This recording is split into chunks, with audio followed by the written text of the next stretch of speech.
From the University of Tulsa and Public Radio Tulsa, this is Switchyard, a podcast for people hungry for eye-opening essays, moving fiction, soul-stirring poetry, and honest, thought-provoking conversation.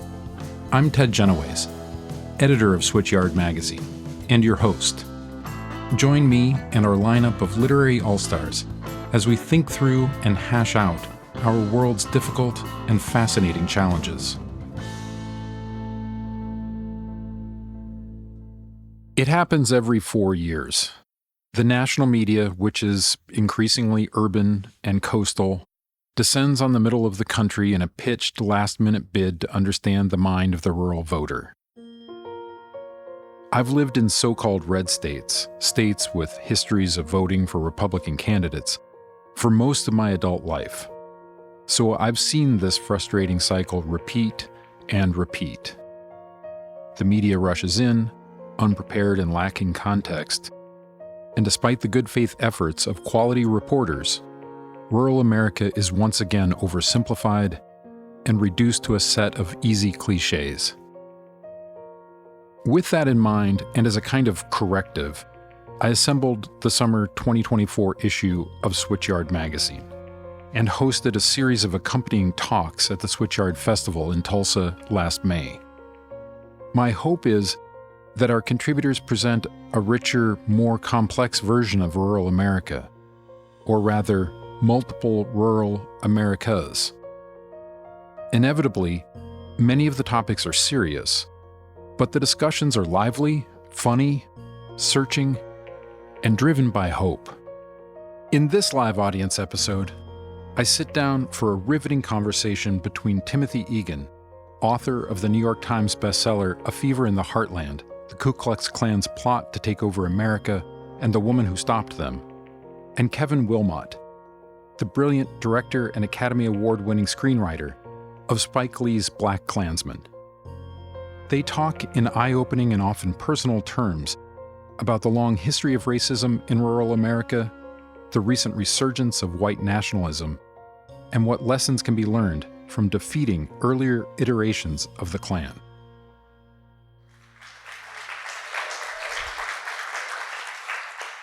Thank you all for coming out, especially on such a lovely Friday evening when there are a few other things going on in Tulsa at the same time. So we appreciate your perseverance in finding parking and getting yourselves here and resisting the beer gardens and concerts that you passed in order to arrive. I'm Ted Genoways. I'm the editor of Switchyard magazine. Switchyard is... Oh, wow. How about that? That has not happened before, so this is good. This feels like forward momentum for Switchyard. Switchyard is an initiative of the University of Tulsa. It is the magazine. It is the podcast, which is produced by Marianne Andre, who is in the back of the room right now. And I should say, for which we are recording tonight, this conversation, so you will be able to listen to this in the future as well and share with your friends who may not have found a parking space. And then it is, of course, events like this, where we are trying to build a live community to extend the conversations that happen in the pages of the magazine and on the podcast into a space where we can build conversations and community around the topics that we are confronting and trying to think through. Tonight, we've got a pretty stellar pair to talk about some pretty serious subject matter. I'm going to go ahead and assume that if you've gotten yourself here, that you have some idea of who Timothy Egan and Kevin Willmott are.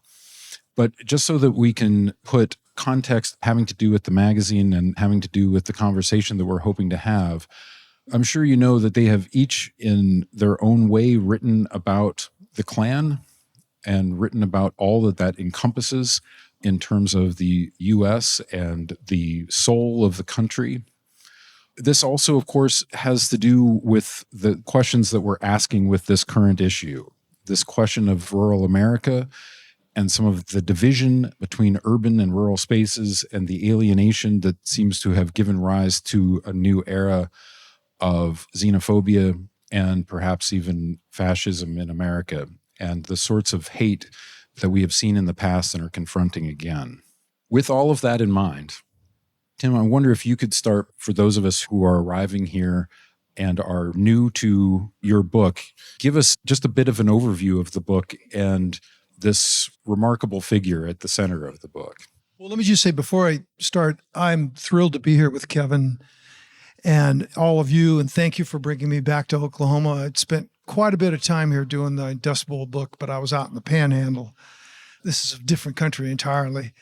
Also, I have to tell you, in the interest of transparency, that I was born and raised in Seattle, and Oklahoma City stole our basketball team. I'm not rooting for the Thunder. I'm sorry. Wow. I was happy to see Dallas win last night. I just had to tell you so you know where I'm coming from. Wow. Full-on controversy Seattle, right at the top. That's amazing. Clay Bennett stole our team, and everybody knows. Just that's off the table. Sorry. I was blown away. What you do in history is you time travel.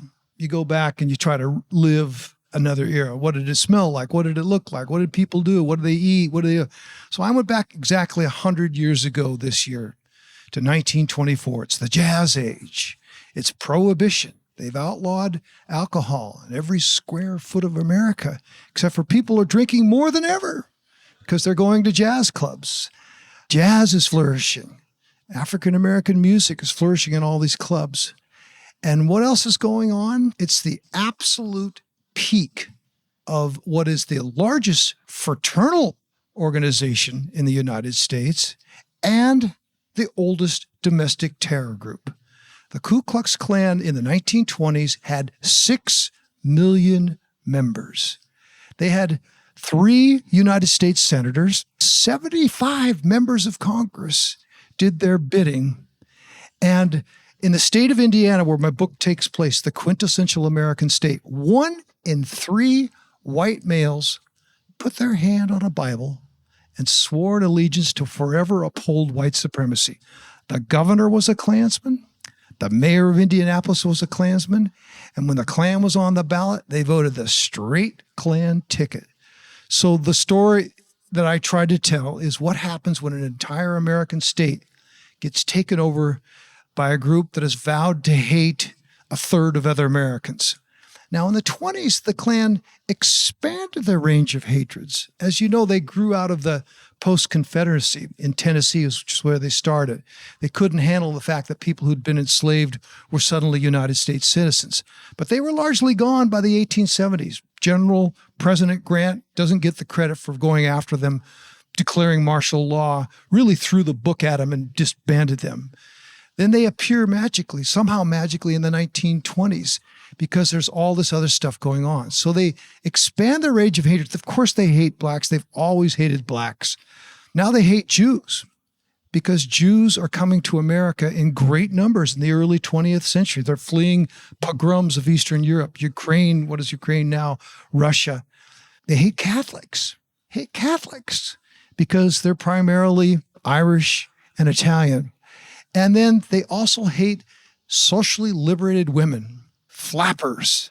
And my grandmother was a flapper in the 1920s, and she used to go out to this bootleg jazz club in the edge of Seattle and drink her bathtub gin, and the Klan couldn't handle that. So their range of hatreds had expanded, and they held themselves off to be sort of a Mayberry Klan. D.C. Stevenson, who was the Grand Dragon, said, "I did not sell the Klan in Indiana on hatreds. I sold it on Americanisms." So they had Ku Klux Kitties. They had a women's auxiliary. They had a Santa Claus in a Klan outfit. They had a baseball team in Texas with Ku Klux Klan stitched to the front of their jerseys. But underneath it all was a terror group. They still did lynchings, fire bombings, just terror, you name it. So that's the story I tried to tell. It's called A Fever in the Heartland. And they came this close to the White House. That's the other thing. If Stevenson hadn't been brought down, he was about 2 steps from going to the White House. So, Kevin, I'm intrigued by this notion of time travel. So you worked on BlacKkKlansman. That's the most obvious point of contact. But there's also this notion of immersing yourself in another world and trying to capture that world, but in a very different kind of medium. So I wonder if you can talk about that work and about your approach. Well, Timothy's book sounds incredible. And I connect with the Klan in various ways. Before BlacKkKlansman, so my family is also from Oklahoma. My mother's family is from Oklahoma City. It's okay. It's okay. Only about the basketball team. It's all just about the basketball team. But my father was from Mississippi, Georgia, Mississippi. I just didn't know much about his background until recently. And the connection that brought me to Kansas was one of my ancestors was this guy, his name was Oscar Hastings. And he was a preacher, and he was preaching freedom stuff. And this is after the Civil War. And he had taken one of those deals where a guy paid him to take his place in the Union Army. So he had a little something from that. So he's preaching, and the Klan ran him out, and he came to Kansas, Junction City, where I grew up. So the Klan brought me to Junction City. And my father would talk about the Klan all the time because my father was born in 1898. My father was 60 when I was born. So he was an old man when I was a little kid. I was always into history, and I would ask him things. And he talked about how the Klan, this was in the 1920s during your book, and he talked about it in Junction City. He said Klan rallies all over Kansas. The Klan almost took over Kansas as well, just like they took over Indiana. And he would say that on the 4th of July, the Klan was like the Kiwanis or the Elks Club. They would just be marching down the street on the 4th of July. And he said that they would always look at their shoes. And you'd say, oh, that's Mr. Johnson. You look at their shoes. Oh, that's so-and-so runs the general store. And I also did a documentary about William Allen White, the journalist. And William Allen White kept the Klan from taking over Kansas. So that was a big deal because they were in the legislature. The governor was a Klanish guy.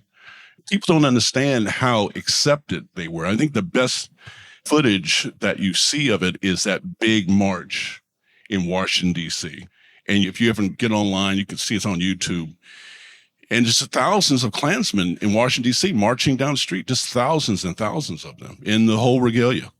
So I don't think people understand how normalized it was.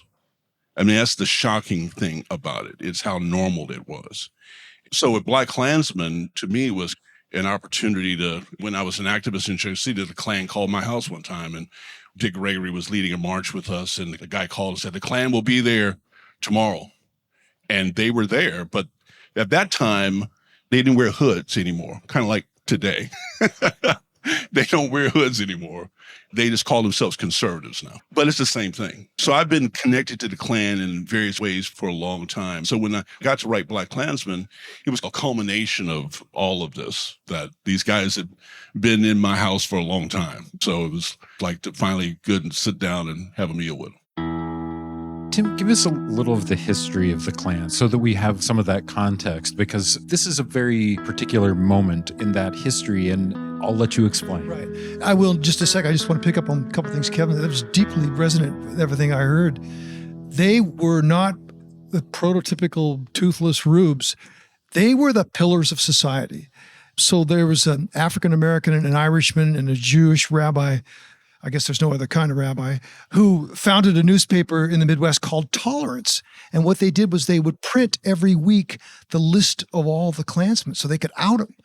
Because, you're wearing a hood, they were anonymous. And they say, this will destroy them if we print their names. So they had someone on the inside. The newspaper would sell out. Here's the latest. And they called Who's Who in bed sheets. And you know what happened? It backfired. Instead of people going, oh, shame, it was like affirming. Saying, oh, there's Mrs. So-and-so, there's my banker, there's the guy who does my hair. So it completely backfired because they were the pillars of the community. Also, I heard, it's so funny to hear you say that, reading the oral histories in Indiana, especially in the small towns, they'd say, well, they'd put their hoods on, they'd put their sheets on, they'd like to be anonymous, but I knew who every one of them was because of their shoes. Just what you said. So I'll try to be brief here. The Klan had 3 iterations. The first one was post-Civil War. And like I said, it was born by a bunch of ex-Confederates, an editor. They were educated, a lawyer, an editor, all who'd served with the Confederate Army in Tennessee. And its impetus was a single fact that I alluded to earlier, that suddenly 4 million people who had been held in bondage were citizens. And in some of these counties, they were the majority of citizens. In a lot of these counties, they were the majority of citizens. So they formed this secret group. There's 6 of them. And within a year, they've got 100,000 people. Nathan Bedford Forrest, ex-Confederate general known for massacring African-American soldiers after a battle, after they surrendered their arms, he had his people shoot them, was the first of the real Grand Dragons. They flourished, but they were a Southern thing. It was not in the North. They were ex-Confederates who couldn't handle Reconstruction. That was what the whole thing was about. And they early on adopted the mask for anonymity. So at night, they would go out and pillage, rape, burn, murder. And they also went after Yankee school teachers who were teaching these black kids, get out of this town, you Yankee bitch. I've saw that many a time. And then by day, they were behind the mercantile. They were how you doing? Can I sell you some soda pop? So Grant crushed them. And no matter what you think of President Grant, you should read Ron Chernow's biography of him. He was a great president on race. And he said they were the worst thing to ever happen to America. And he used every tool in his toolbox to destroy them. So they're gone. Then 50 years later, Klan number 2, I alluded to what gave them, it was all the things going on in America, immigration, African Americans moving from the South to the North, the Great Migration, and then the social liberation of women, all this newly liberated women. That was its peak, and it never got any bigger. In 1924, Time magazine put the Grand Dragon, Imperial Wizard, forget their silly titles, the Imperial Wizard on the cover. Why? And wrote a largely praiseworthy story. I don't know if you ever saw this in your research. Why?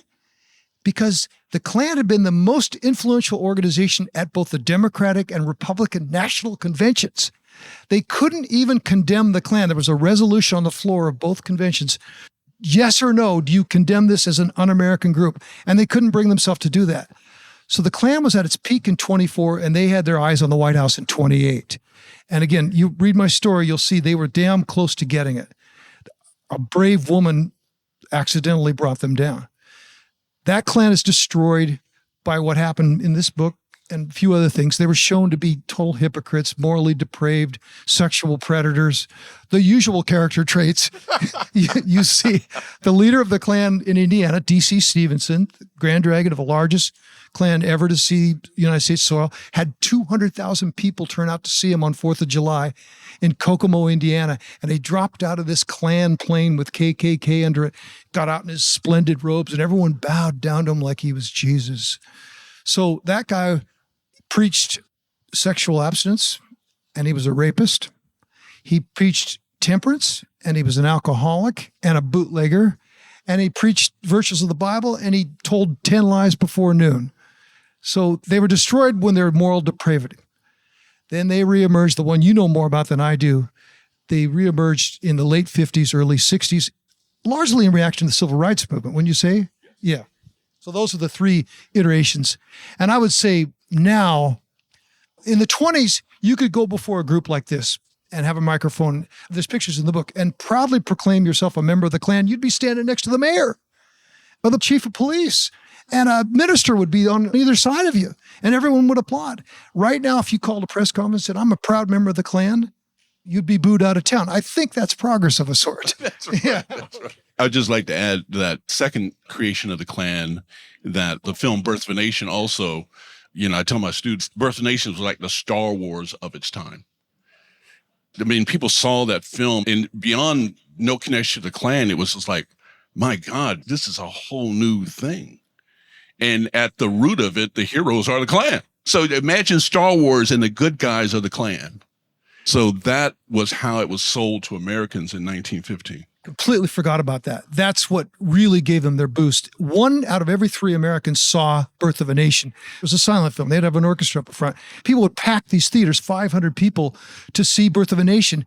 And at the end of this film, there was a little typescript that went up that said, now we're united in our Aryan brotherhood.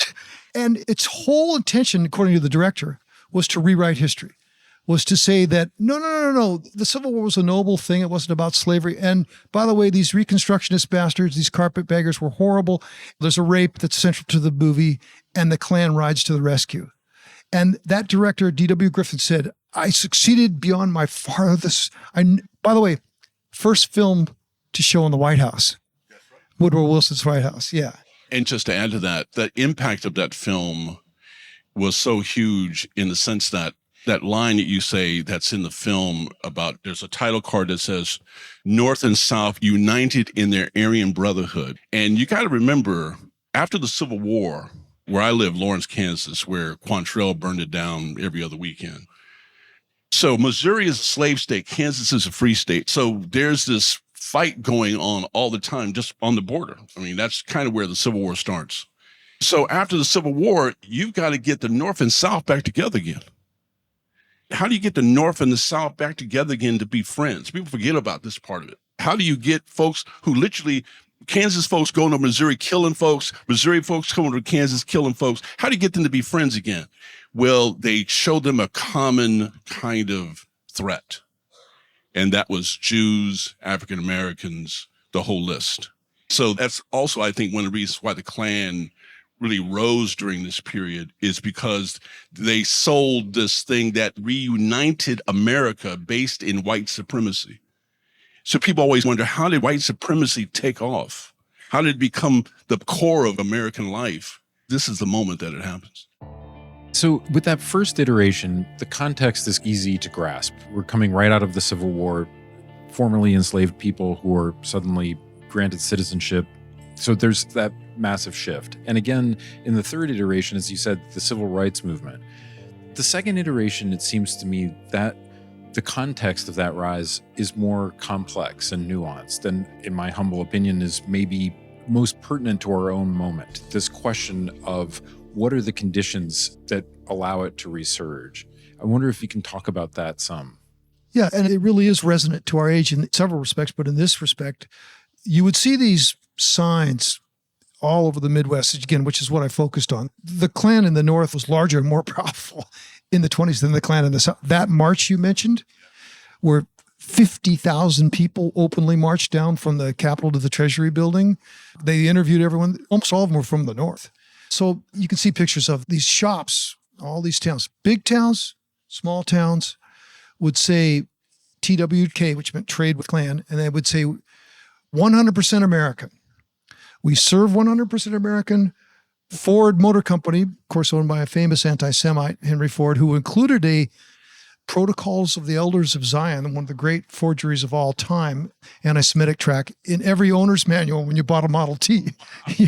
So the Ford Motor Company had these ads that say, we're staffed by 100% Americans. Now, what is a 100% American? Well, we're the only major nation in the history of the world that is founded on an idea. We're not founded on a tribe. Now, we don't live up to these ideals often, but we're founded on an ideal.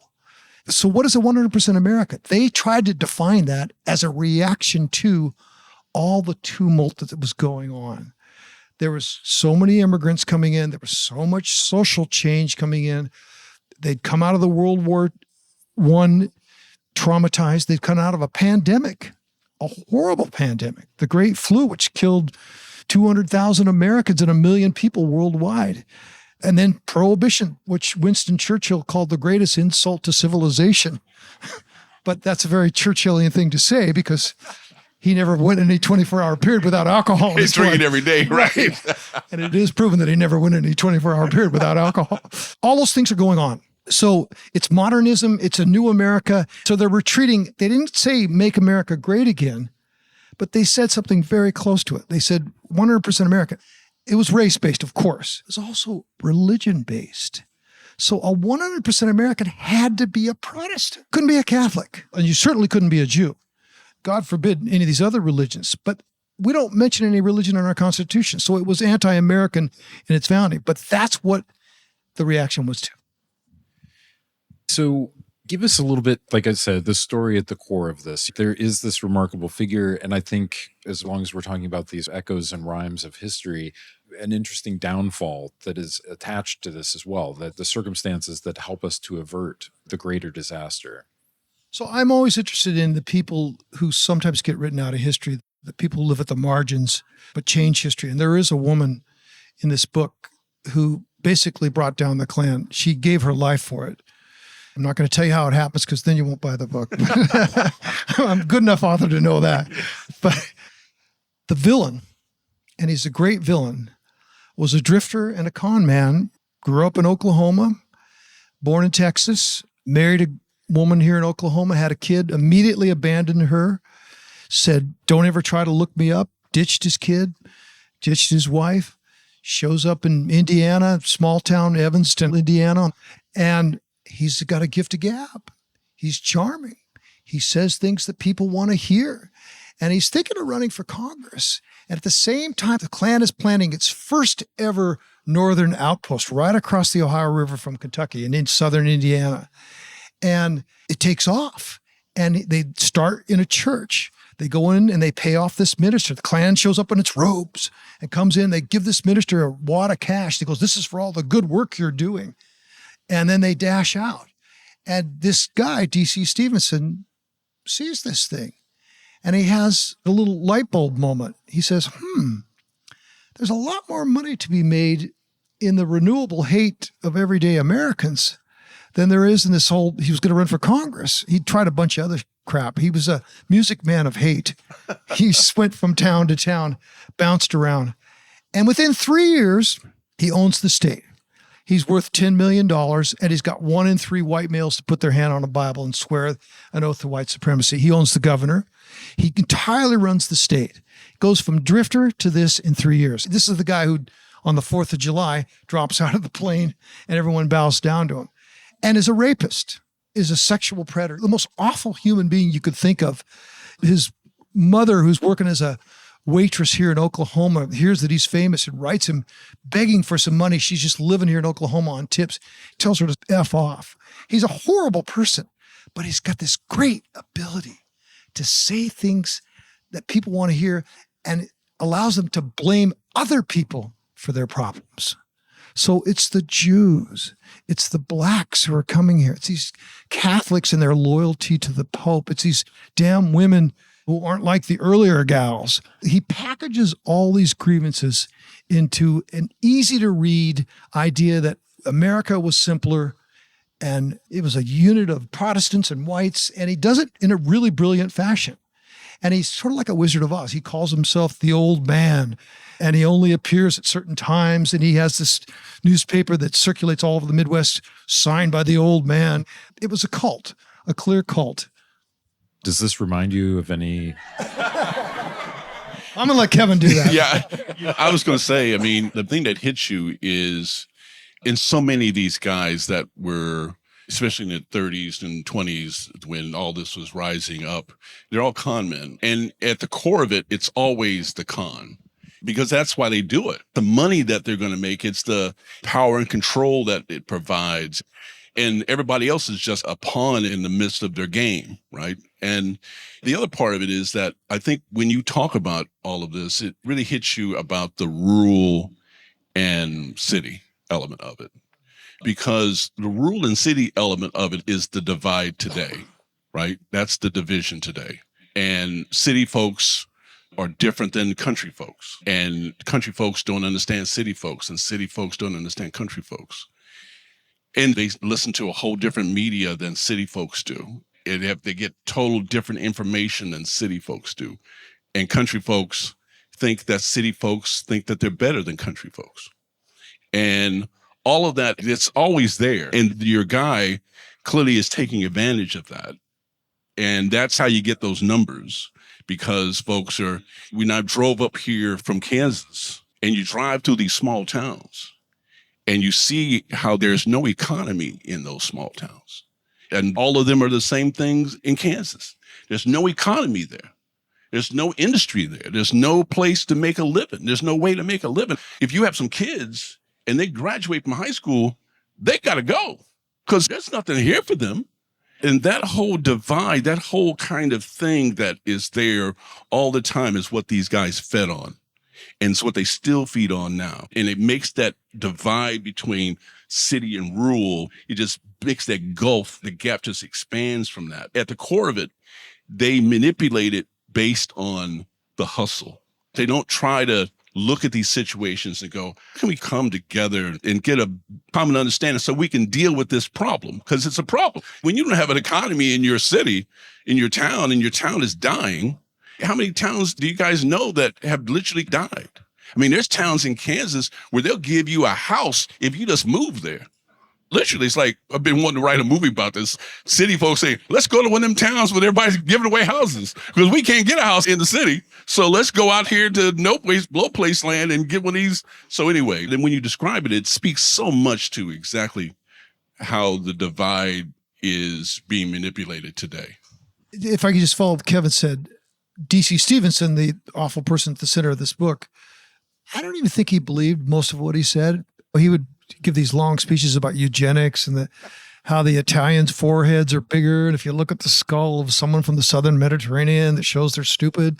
I mean, eugenics was all the rage. That the president of Stanford was a eugenicist. But he'd read these things. I don't think he believed half of it or he knew what he was talking about. He just saw it as a con. And you had to pay $10 to join the Klan, which was equal to a week's wages for some people in the 1920s. A lot of people didn't earn more than $1 a day. So $10 was a lot of money. And then he got money on two sides, the initiation fee, which was $10, and then the uniforms, which sold only through Klan outlets, were $7.50. He got most of that too. So it's an enormous con. But, what are the cons? My Pillow guy or something like that. But his con was hate. Of all the things you can sell, all the goofy crap throughout our history, we've sold these magic elixirs. Well, this is an elixir, an emotional elixir. And also, I totally agree with you on your comment on small town, big town.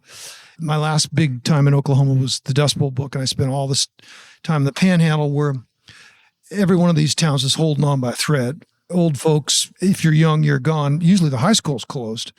And there ain't nothing. They're going to disappear, a lot of those towns. So what do you do? And what they hear from the majority living in cities is that, oh, you condescend to them, just like you said. And that makes the ground ripe. That makes the environment ripe for a demagogue to come in.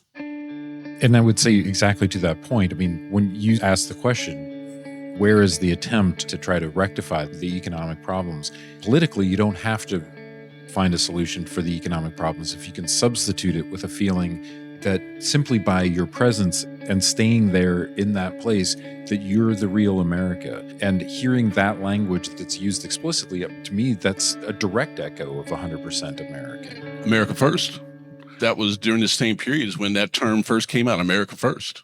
And that whole thing where the country folks are told that they're more American than the city folks. And the city folks look at the country folks and say, you guys are just too backwards to understand what's really going on. And that divide, that is the reason ultimately why people vote against their own interest. So people vote against their own interest because what Black folks, we call, they fall for the okie doke. So when a guy comes in and sells you the elixir, that's the okie doke.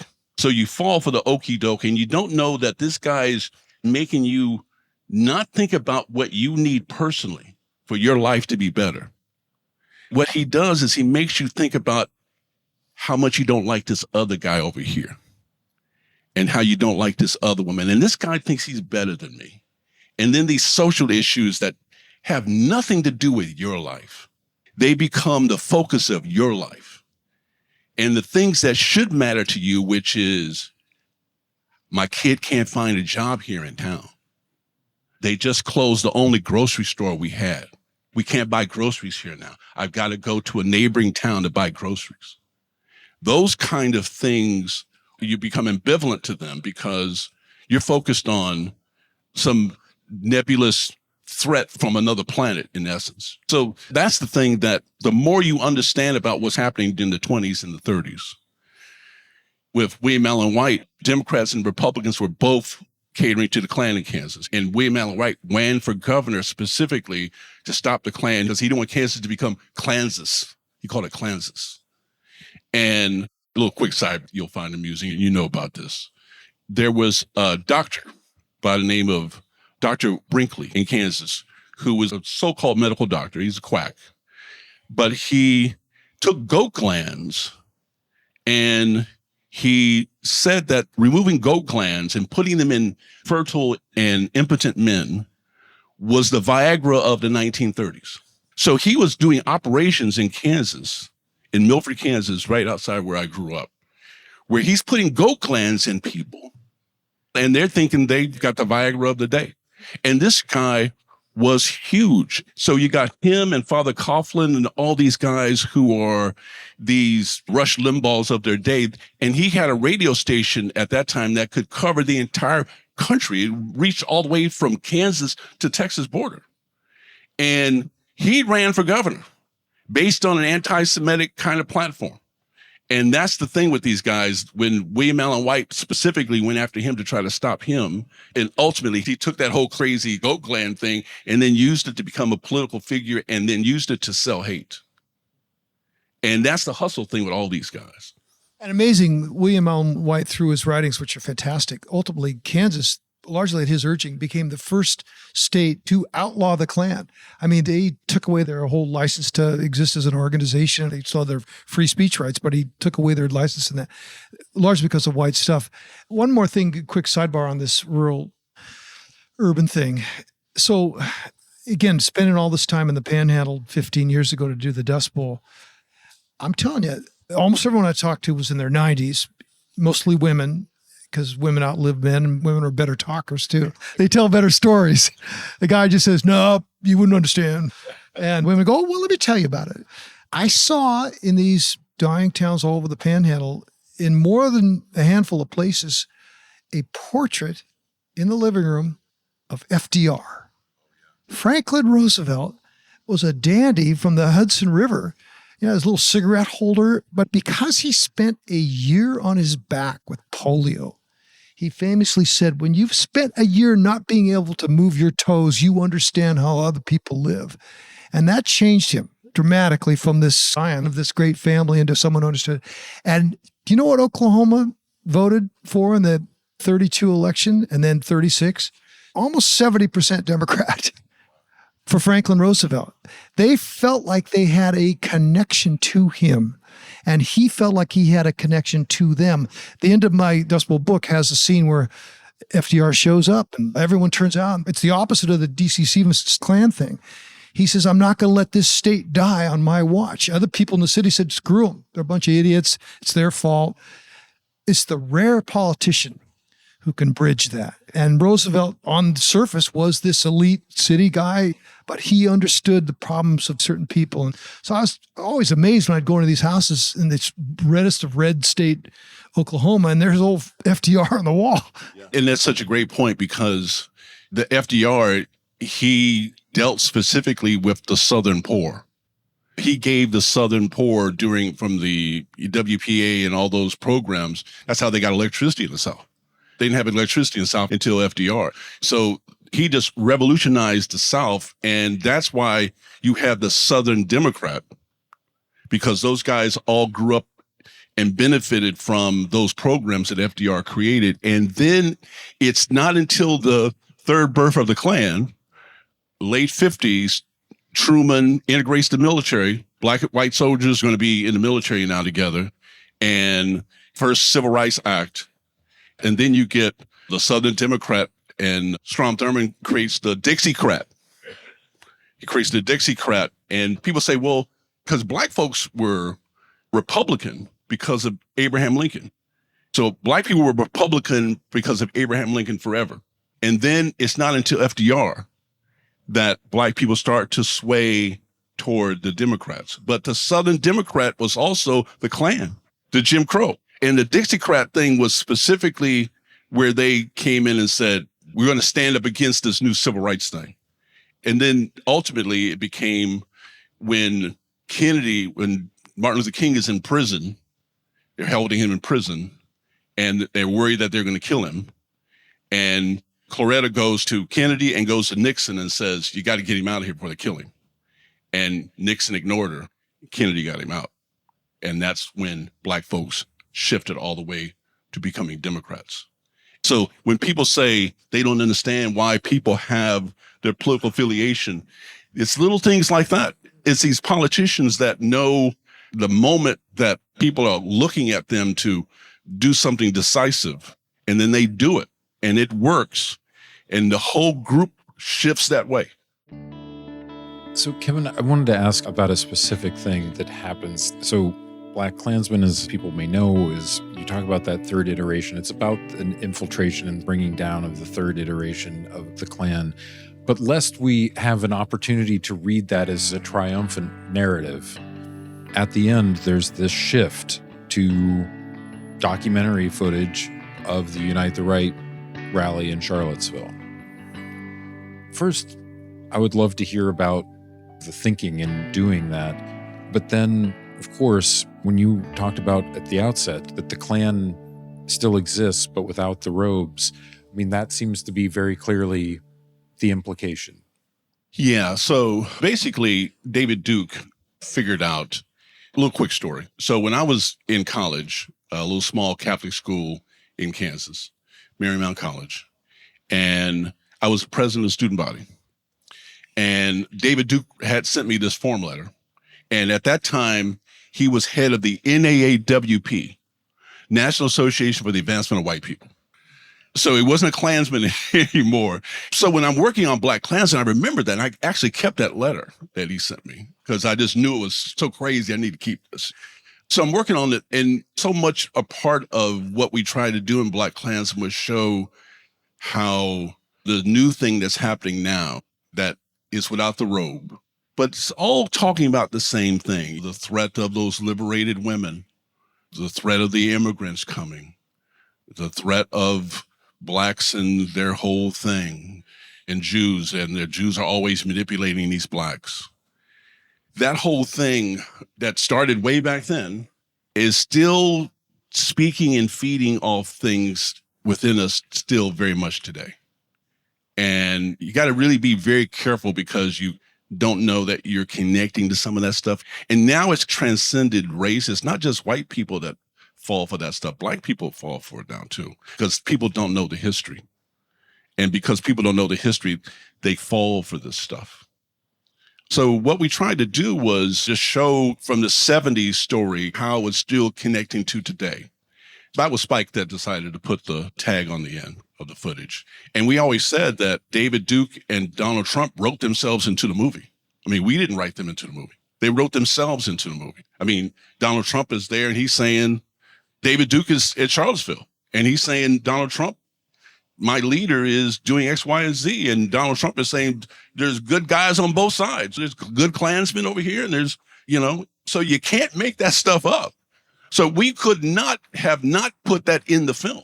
I mean, it's like this thing that everyone sees, the whole country seeing this, and you go, well, obviously, I guess we got to put this in the movie.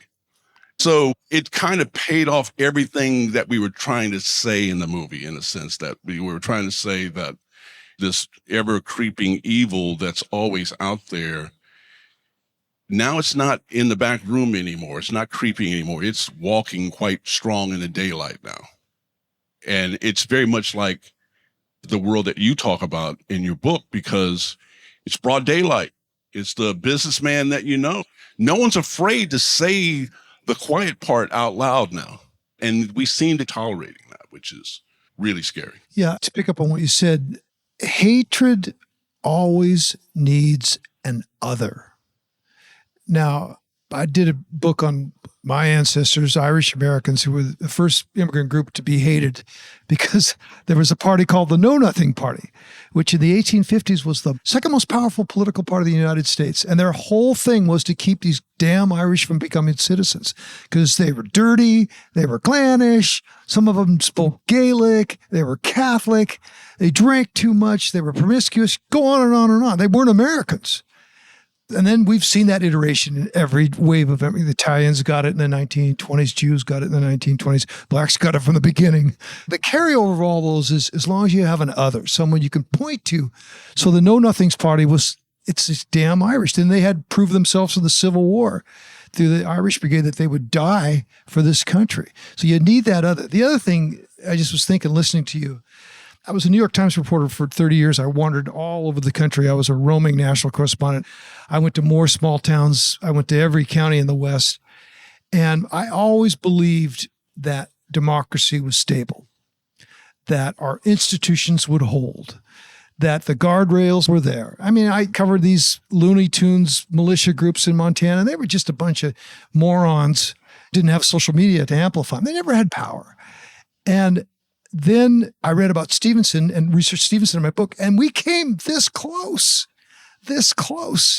to turning this country over to a terror group that was against everything that's in our Constitution. So that made me think how perilous that these guardrails weren't very strong. And then, of course, January 6th comes along, and you have this insurrection, this storming of the Capitol to overturn the results of an election that 60 courts could not find anything wrong with. And you think, my God, I don't know what it did to you, but these two things changed my view of our country, that our guardrails are pretty weak, and that this fragile construct, this experiment of us trying to be a country that isn't tribal, that isn't based on one religion, that isn't based on one race, that it's based on an idea, is a pretty damn fragile thing. We've been very lucky as Americans. I mean, it really comes down to luck almost. We don't really know how close we've been on several different occasions to falling into these holes that you're talking about. And the thing that I got from January 6th was, it's like the next day. The real fear is January 7th, because nothing changed. We didn't respond to it at all. The joke is always, if those had been black folks that stormed the Capitol, whoo, Lord Jesus, they'd still be counted dead. I think we found another one over here, Bob, because the violence would have been immediate.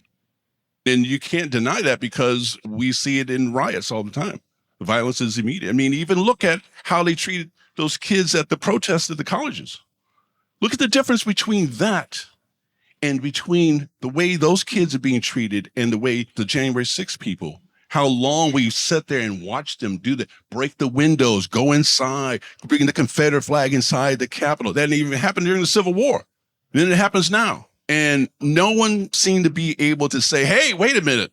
The National Guard, you saw how they were all flailing. The fact that we think that we are better than this may be our downfall. So this is exactly where I wanted to conclude, was this whole question of history and not knowing our own history. Part of the reason that I was so struck by seeing the footage of the Unite the Right rally, I lived in Charlottesville for 10 years. The story that Charlottesville kind of told itself was one of David Duke arriving as an outsider, of this being outsiders who had organized and overtaken the town. The reality is that this Robert E. Lee statue did not date to the Civil War. It was erected in 1920 with money from the Klan, and part of that program was to clear a black neighborhood in Vinegar Hill and to create the park that would surround it. And of course, that was happening in the context and was chosen as a symbolic place because of Jefferson's presence there. And let me assure you, the organizers knew that history very well because they were both graduates of the University of Virginia. But the story that Charlottesville wanted to tell itself was, that's not us. So there's a way in which the ignorance now becomes a form of the rope. Like, it's not us anymore. These are people who we don't recognize as being part of our community, even though they very much are. This feels especially pertinent here. It's something that Oklahoma is wrestling with, and Tulsa in particular is wrestling with because of House Bill 1775. That is a law that has limited what can be taught in the public schools. And it's presented as something that's a public good.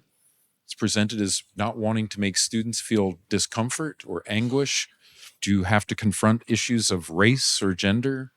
But effectively what it does is keep another generation from learning this history and having this context and this knowledge. So first of all, I want to thank you both for the contributions that you've made to this conversation and keeping that history alive and making it available to people. I wonder, though, if you can each give us a bit of a pitch for how do we carry that history forward? What do those of us who are readers, who are viewers, who are interested in this history but want to keep these conversations going forward, How do we access this? How do we have these conversations in order to make sure that those who are in power and trying to stifle those conversations are not successful?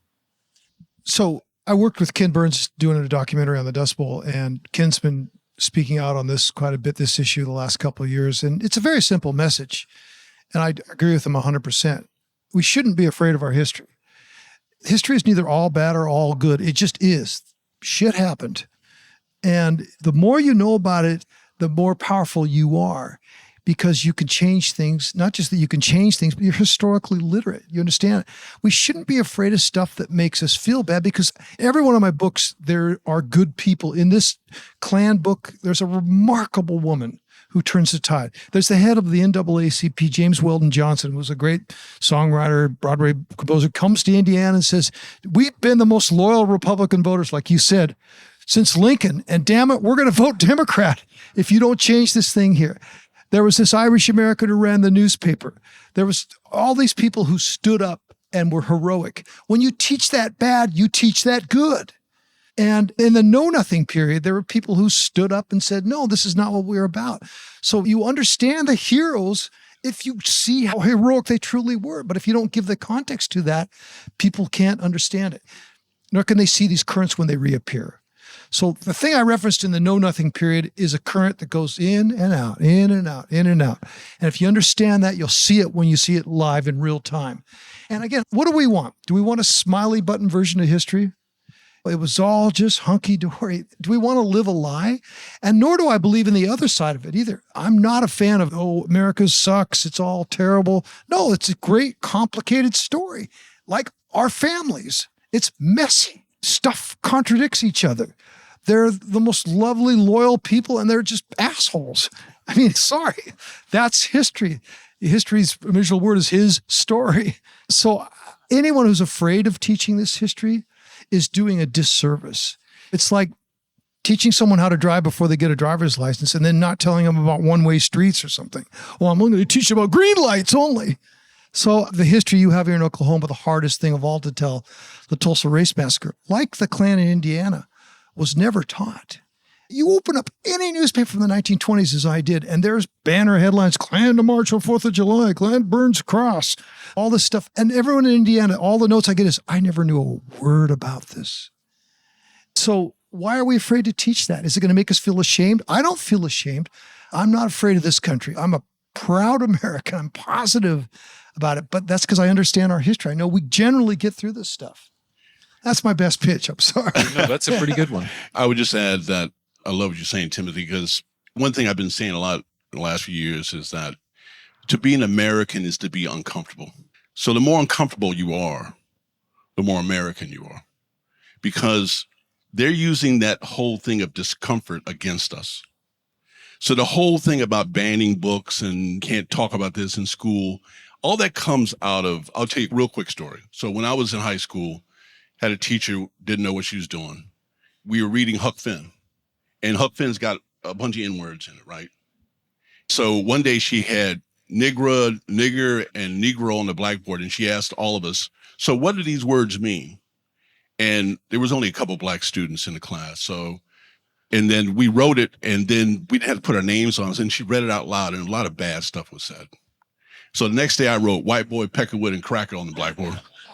And of course, that was the year I got thrown out of school, but that's a whole other story. But the thing is that they take advantage of your discomfort when you talk about these things. And the thing about it is that you have to be willing to be uncomfortable. You have to be willing. If you're not willing to be uncomfortable, the history owns us. We don't own the history. And right now, the history owns us. That's why they can shut it down, because the history is so scary to us and we are so unable to talk about it in any kind of manner that we can have a public discussion without seemingly offending someone, that we just won't talk about it at all. So they take advantage of that. So you can see that being a huge threat to democracy. When you can't talk about who you are in an honest way, that's like the cancer of democracy. Your time is coming soon, because we've always kind of been able to have clumsy, difficult, awkward conversations about this stuff. And that's okay. That's what you say. We're the awkward, crazy ass family that we just got to try to stay together somehow. And we say things and we offend people and people get pissed and walk out and they come back. Right. And that's okay. But they're saying because of that, you don't need to be all upset. So what we're going to do for you, we're just not going to talk about this stuff at all. And then guess what? Then it's all great all the time. And that lie is how you fall into Handmaid's Tale or something like that, because you don't know who you are and someone can tell you who you are and they can lie about who you are and you are just dumb enough to probably buy into it. So it's a really bizarre, crazy, scary time right now. And it's happening on so many fronts that it's hard to say, watch out for that one or don't do that one or don't do this one, because it's happening in so many different areas that ends up in the end living in a fascist state. Just to be cheerful and happy. Exactly. So it's always nice to end on a hopeful note. I'm going to go skipping down the street in a minute. Though I do derive a great deal of hope from, exactly as you say, being willing to engage in the discomfort of having the conversation and the work that both of you have done to spark those conversations. So I just want to thank you so much for that and for being here with us tonight. I hope you'll be able to continue some of the conversations here with everyone afterwards.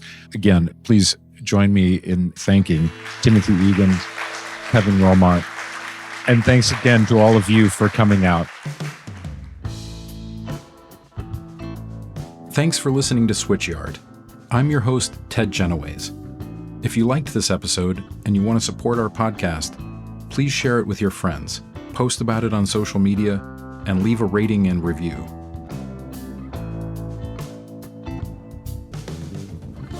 Switchyard is a production of the University of Tulsa and Public Radio Tulsa. We made this episode with executive producer Marianne Andre and Charles Lipper and Cass Lee at Volubility Podcasting. Special thanks to TU President Brad Carson and the Church Studio.